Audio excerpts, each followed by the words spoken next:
Teach me about the Great Lakes. Teach me about the Great Lakes. Cha! Welcome back to Teach Me About the Great Lakes, an exactly monthly podcast in which I, a Great Lakes novice, get people who are smarter and harder working than I am to teach me all about the Great Lakes. My name is Stuart Carlton, and I work with Illinois Indiana Sea Grant, and I'm joined, as always, by Hope Charters, our communication coordinator. Hope, how's it going? I'm great. How are you? I am also great. Thanks for asking. Actually, I'm really excited this month because one of my favorite things we do is these buoys that we have. We have 2 yellow buoys that are out on the Great Lakes all the time collecting data. Well, figuratively all the time, not really all the time. Much of the time. Out there collecting data and sending it back, and it's one of the most fun and useful things we do. And they have like a Twitter account and everything. And so this month we're bringing what is going to be a 2-part episode on the buoys, and I'm really excited about it. So I'm good. How about you? I think we already asked that. Yeah, I love our buoys. We get people emailing and calling about our buoys all the time. So yeah, in many ways, it's like the most popular and impactful thing we do, and so I'm super fired up about it. And technically, we do have 4 buoys, not just 2. We need more buoys? We have 4 buoys that we partner with. Yep, and then we own. Yeah, so we got the 2 buoys, and then we got the partner buoys. That's a total of 4 buoys.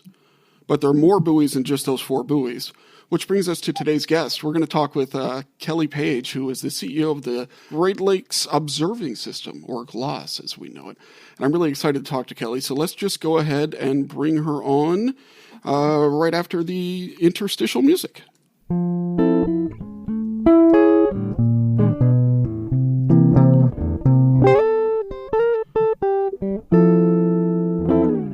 This pandemic lasts much longer. We're going to have a lot more songs recorded. Kelly Page, welcome to Teach Me About the Great Lakes. How are you today? I'm great. Thank you for having me. Really excited to hear about what you're doing with GLOS and what it is. Well, let's just start with that. What is GLOS? I know after reading that it's the Great Lakes Observing System, but what does that mean? Yeah, so GLOS, we're actually a 501c3 nonprofit organization, and our mission is to provide end-to-end data services that support science, policy, management, and industry in the Great Lakes. So we support a variety of different projects around the region, doing data collection, data management, and sharing that data, making it widely publicly available. Interesting. And so when you say data, like what kind of data are people collecting, or do y'all collect? Well, it's a lot of different kinds of data. So mostly about the conditions of the lakes themselves, like the temperature, waves, how fast the water is moving, what direction it's moving in, temperature at different depths, and information about things living in the water, like algae or fish. So it's really a wide variety of information, anything that tells us about the conditions in the lakes. And so, what was that? Sorry, who uses the data? A lot of different people. So obviously you can expect that researchers and scientists would be interested in the information to learn more about, changes that are happening in the lakes over time. But we have a lot of people like recreational boaters or drinking water utilities that get their water from the lakes that use the information, to make decisions on a daily basis about whether or not it's safe to go out in the water or whether it's safe to use the water and drink it. And so the buoys are not like right by the shores, right? So would swimmers be able to use this data too? Absolutely. So we have like beach managers who, for instance, might use the information to decide whether or not the conditions are so hazardous that they would have to shut down a beach. But, every day, members of the public who are, just going out to enjoy a day at the beach can also look at the information and see, the waves are really high today. It doesn't look like a safe day to be out swimming and that kind of thing. So yeah, people who surf, people who swim, kayakers, really any member of the general public can use this information. So what I hear is like you have all this cool data that you're collecting through buoys and other means, and I want to talk about the means in a bit, but I actually want to go a little farther back if we can. So like, Yeah. how did this start? Was this, I don't know how long you've been with Gloss, but there's all this info. Did y'all just start to like bring it all together? Was there a need, or did y'all start collecting this data and then expand? How did that go exactly?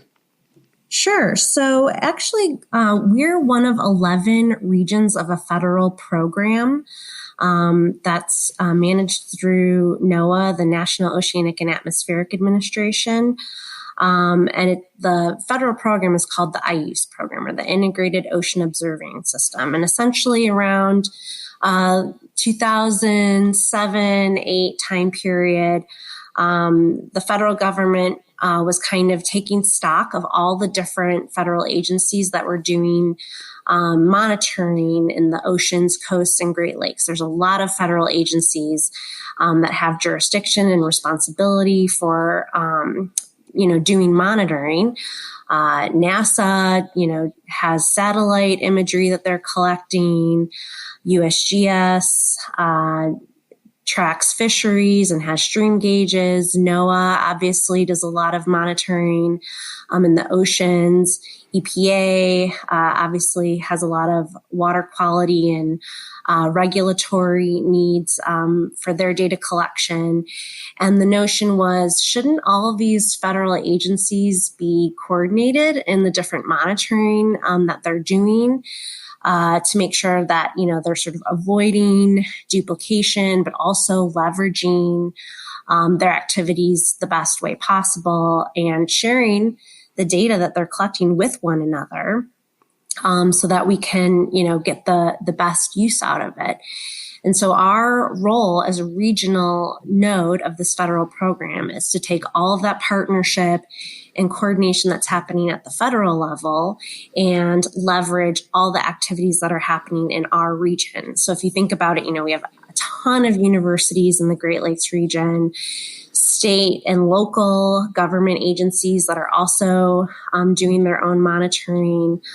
All of our Canadian counterparts, so provincial government agencies and Canadian universities as well. There's so many different groups out there that are collecting data for, any given purpose. And, our role is to really help make sure that all those efforts can be coordinated and that it's easy for everybody to access and share that data.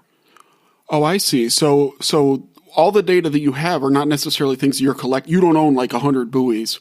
Right. And have armies of technicians out there. So you're more in like a gathering role and sort of quality assurance. Is that the kind of thing too? Yeah. We so we're actually certified through the federal government to manage the data. So we have to adhere to certain quality control standards and making sure that all of the data is available through open source protocols and that kind of thing. And essentially it's a certification that we got as a data assembly center through the federal government. And so this makes it easy for other scientists or researchers, other government agencies to access the data, use it for their, research or modeling purposes. And it also makes it easier for like technology companies to make this data into more user-friendly applications. So things that, those of us who aren't scientists can easily understand and interpret to help make decisions about whether or not we can use the lakes. Oh, I see. So so you kind of have different audiences you're serving then, right? Some are like the scientists are using it, but there is some public facing stuff as well. And that's kind of where you're saying that the boaters may do it or something like that. Yeah. Huh. So where do you get this? So we know you got buoys. We know you have at least 4 buoys, but you actually have many more than that you help to track. What other types of data collection sources are there out there? Is it mainly through buoys, or is it, more people going out and doing it manually? What kind of stuff do y'all pull in? Yeah, so a lot of the real-time information does come from buoys, but there are a lot of other types of, observing equipment that are out there. So, radars, sonars, I mentioned satellite, observations. There's underwater, gliders and other autonomous vehicles. Whoa. Yeah. We support projects for where there's fish tagging and tracking tagged fish throughout the Great Lakes region. So there are a lot of different ways to collect data. And so, part of our job is to help make sure that people who are collecting data can share it in an easy way. All right. I'm a person, I'm interested in data, right? Both as a professional scientist, paper pushing scientist, and but maybe also as someone who likes to think that they're the type of person that does outdoor recreation. What are some cool things that have been done with GLOS data, I think, that might be fun to hear about? One of the things I think is really interesting is how local communities are using data from GLOS-supported researchers and buoys. So there are cities like Milwaukee, Wisconsin, or Cleveland, Ohio, that are actively, on a day-to-day basis using the data that's coming from these buoys to make decisions about how to treat water so that it can be used for drinking water purposes, or whether people can, go out and recreate in the lake without concern. And, when we think about the type of monitoring that's being done through the federal agencies, they're not always necessarily able to get, great coverage for local communities. And so where GLOS can kind of help bridge the gap is to provide that local community data for folks and support those efforts for the information that, community is going to use directly to make decisions about how to support their constituents. So if people want to get a hold of the data on GLOS, how do they access it? Yeah, so the main way is just to go to our website. So you can go to gloss.org and it'll point you to a variety of different applications and websites. The primary website, though, I would suggest people go to is our data portal. So it can be a bit of a fire hose of information because it's all the data that we're able to aggregate and provide access to. The website there is portal.gloss.us.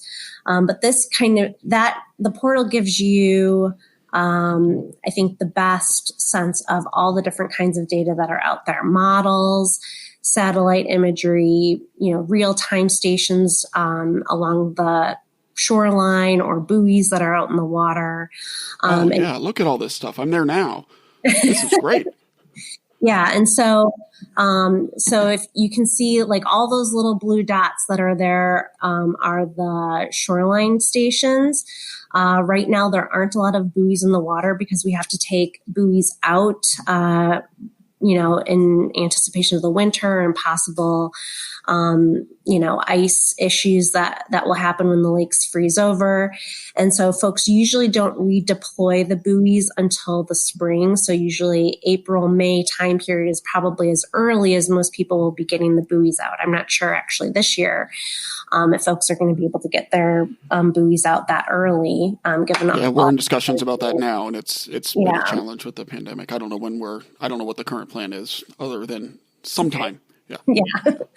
But you can also, there's if you're on the website now, you'll probably see like a green bounding box, and that's an indication, you can, if you're on the map view, I should say. Yeah, they have a map view and a catalog view. And we'll put a link to this in the show notes, which are available at www.teachmeaboutthegreatlakes.com.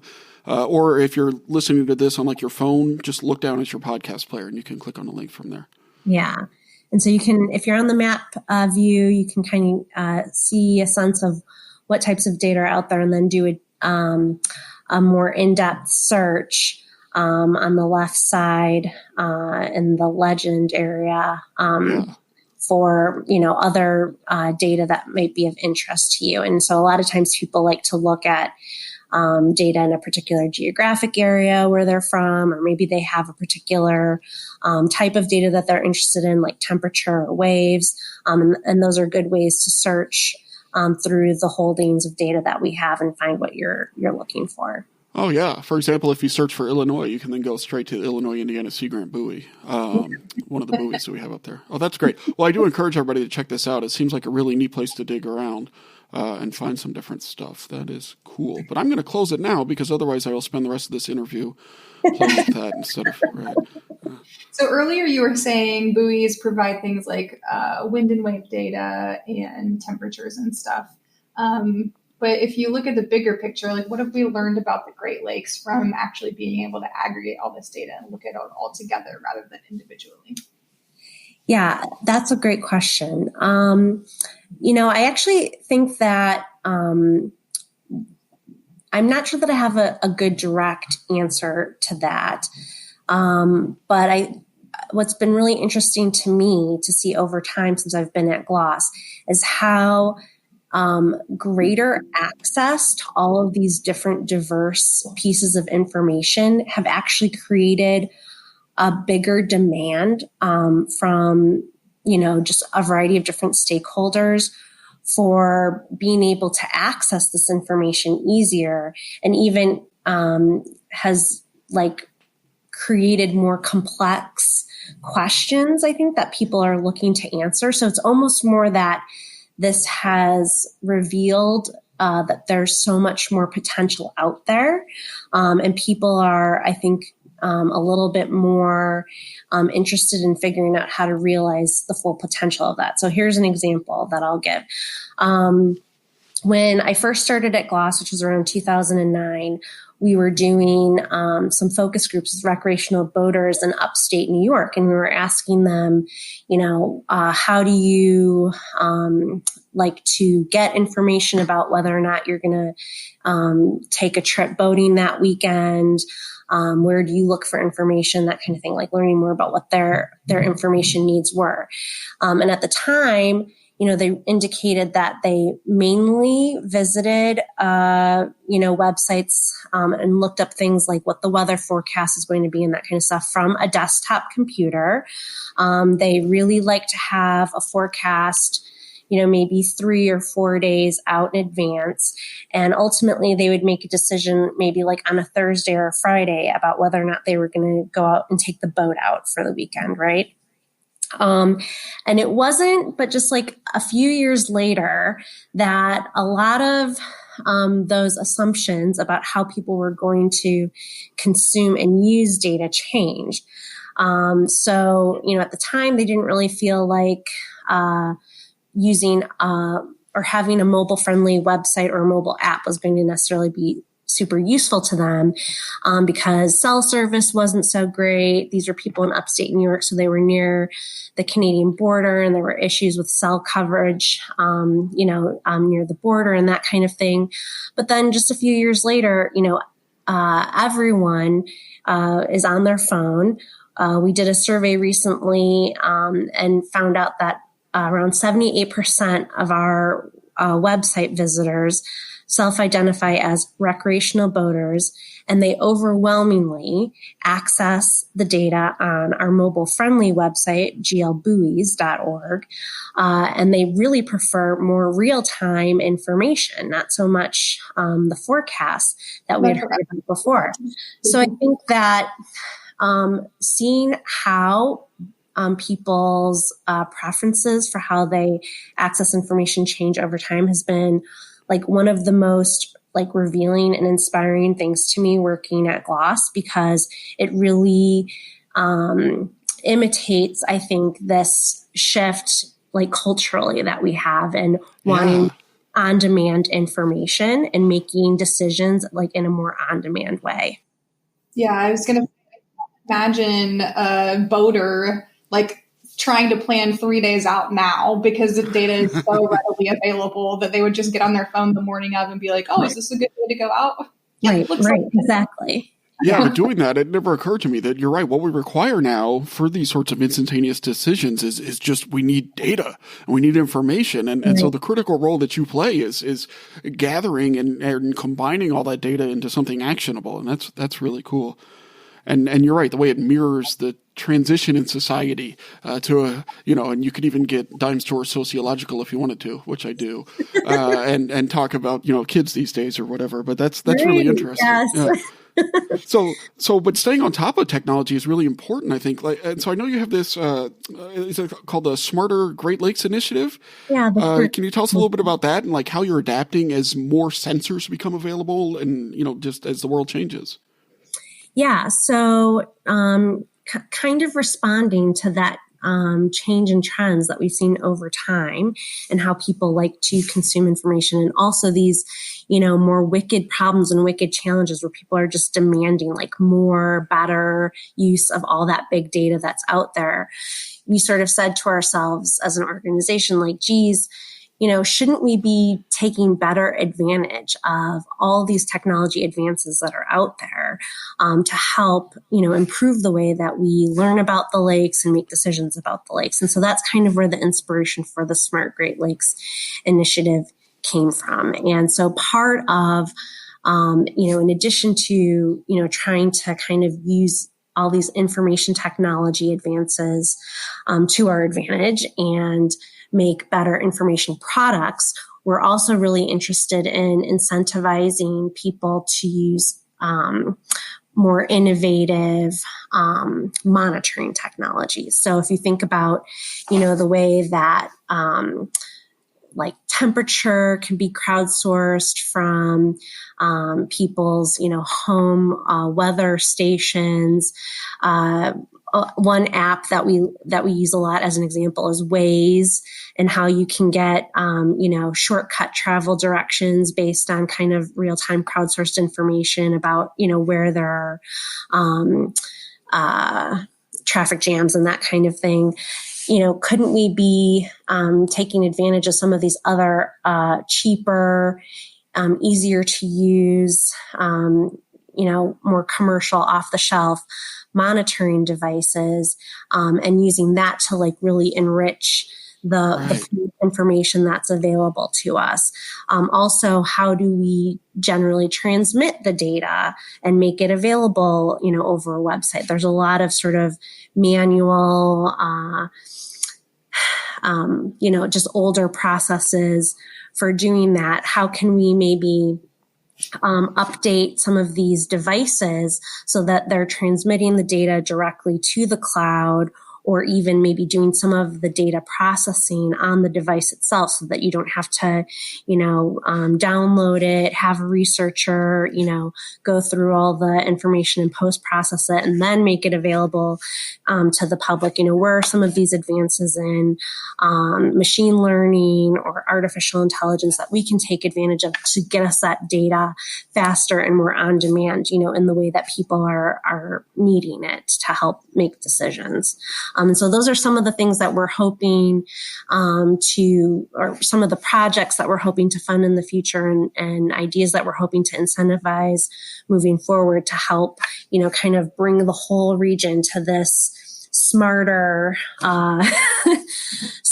status. Yeah, that's really interesting, especially because this month is Citizen Science Month. Yeah. And so I love the idea of bringing people from the community together to give you more data. The only thing I would be worried about is that would you then have to worry about quality, or would you have certain devices that you would have approved that people could use from their homes? Yeah, I think, there is, in terms of, I guess, the QA side of things, the quality assurance side of things, making sure that people are using the devices properly and, have, maintained them or set them up in a way that's, providing them with the best data. But we have, again, like the more prolific the number of devices are, like the easier it is to sort of on the quality control side of things, like weed out the data that's maybe, not reporting the best quality information and that kind of thing. So again, there's sort of like trade-offs everywhere. But if we're, making a best effort to use all of the potential technology advances that are available to us, then, there are ways to overcome some of those obstacles. Yeah, that's awesome. And what's really exciting is what we don't even know, I think, what kind of questions that's going to enable people to ask, right? Yeah. And so that's exciting. Well, Kelly, we like to wrap up with a couple of questions that are the real reason that I brought you on here. All of this gloss is interesting. It is. And I encourage people to go check it out. But Here's the most important question of the day. If you could choose to have a great donut for breakfast or a great sandwich for lunch, either of those two, but only one, which would you choose? Well, I absolutely love donuts, but donuts do not love me. I'm not the type of person that can eat a lot of sweets. So I'd have to say a great sandwich. All right. And then the follow-up, this is, now we're honing in on the information I need. Yeah. Where in your hometown can I get a really great sandwich for lunch? Oh, Zingerman's, Ann Arbor, Michigan. Zingerman's is famous. They use the fanciest ingredients, which makes for the most delicious, if not kind of expensive. Yeah. Well, I'm a fancy boy, though, so this is okay. Zingerman's, surprised. Do you eat with your pinky out since it's so fancy? Yeah, I do. No, I drink with my pinky out, not because I'm fancy, but because I need like the counterbalance. Because I guess I'm very weak. Zingerman's in Ann Arbor. All right, I will definitely check it out next time I'm there. I need to go visit my friends at Michigan Sea Grant anyway. And we'd like to wrap up with like a little bit of life advice. You know, it could be serious, it could be silly, it could be big, it could be small. But is there like one piece of life advice in your travels that you have that you'd like to share with our listeners? Sure. Yeah. I think my favorite saying comes from RuPaul, the drag performer. And that is, we're all born naked and the rest is drag. And the reason why I absolutely love that saying I love it. is because it kind of reminds us that fundamentally we're all equal, we're all the same, we're all born naked, right? And some of these, things like what we wear, what car we drive, even to some extent, like what career path we choose, are really just constructs of this identity that we're trying to form for ourselves. And if we get too focused on trying to, curate or cultivate that identity, we start to lose, our ability to connect with other people. And I guess to try to tie it back to the Great Lakes, I sort of feel like the Great Lakes is a natural resource that we all share as humans. We all have an interest in, trying to remember that like common connection that we share and trying to protect and conserve the Great Lakes in the interest of like having that shared human connection. So to me, it's all about, maintaining authenticity, remembering like at the end of the day, I was born naked and all the rest of this is drag. Like stay true to yourself, stay true to your authentic instincts. And that will help carry you through the challenges that you face in life. Can we get a round of applause in here? Yeah. No, I'll have to install that later. I can get a car crash. That's what we got. However, that deserves much more than a car crash. No, that's really great. I can't think of any better way to put it than that. And I think that's a really inspiring when you phrase it like that and think of it this way. You. Yeah. Well, it goes to RuPaul. All the credit goes to RuPaul for that one. Well, most of the credit goes to RuPaul. Yeah. So I'm going to encourage everybody to go to gloss.us to check out your website and then also to the portal.gloss.us. Is there somewhere else that you want to point people to? Is there a social media thing or just go to the website and go from there? Yeah, just keep following Two Yellow Buoys on Twitter. They're super entertaining and I love them. And and yeah, thanks for having me again. Yeah, Kelly Page, CEO of the Great Lakes Observing System. Thank you so much for teaching us about the Great Lakes.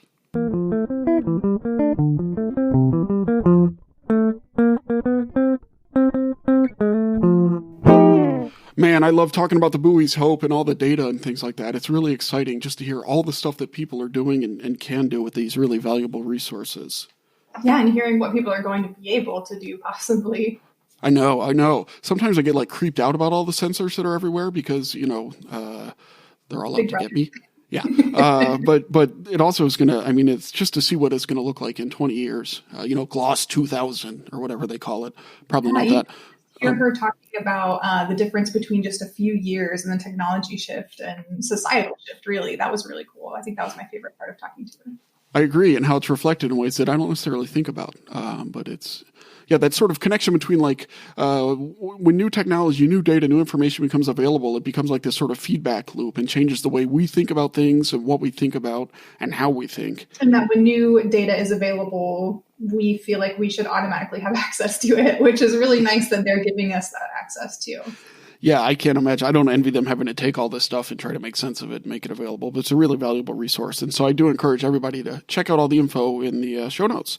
And I also encourage everybody to go and follow the Two Yellow Buoys, like Kelly said, on Twitter at Two Yellow Buoys. You can follow the show at Teach Great Lakes. And where can they find out more about Illinois Indiana Sea Grant? You can follow us on Twitter, Instagram, and Facebook at ILIN Sea Grant. And we mentioned earlier that it's Citizen Science Month, so if you want to go check out any projects that you can do in your neighborhood, just type in community science or citizen science into your favorite search drive and search drive. I think that's a great point. When this comes out, maybe what month exactly is Citizen Science Month, Hope? So we're going to put it on this one. If this happens to be May when you're listening, I encourage you to still do some community science. It's still valuable and important work. And I encourage you also to check out our editorial calendar if you are a co-host of the show. Anyway, with that, everybody, thanks for listening. We'll see you actually back either tomorrow or next week, because this is a 2-part episode related to our buoys. And so we encourage you to check part 2 when that is released, which will either be tomorrow or next week, depending on things that I'm not going to decide until May, because I can't make decisions during Citizen Science Month. But with that, I encourage you to keep grading those lakes.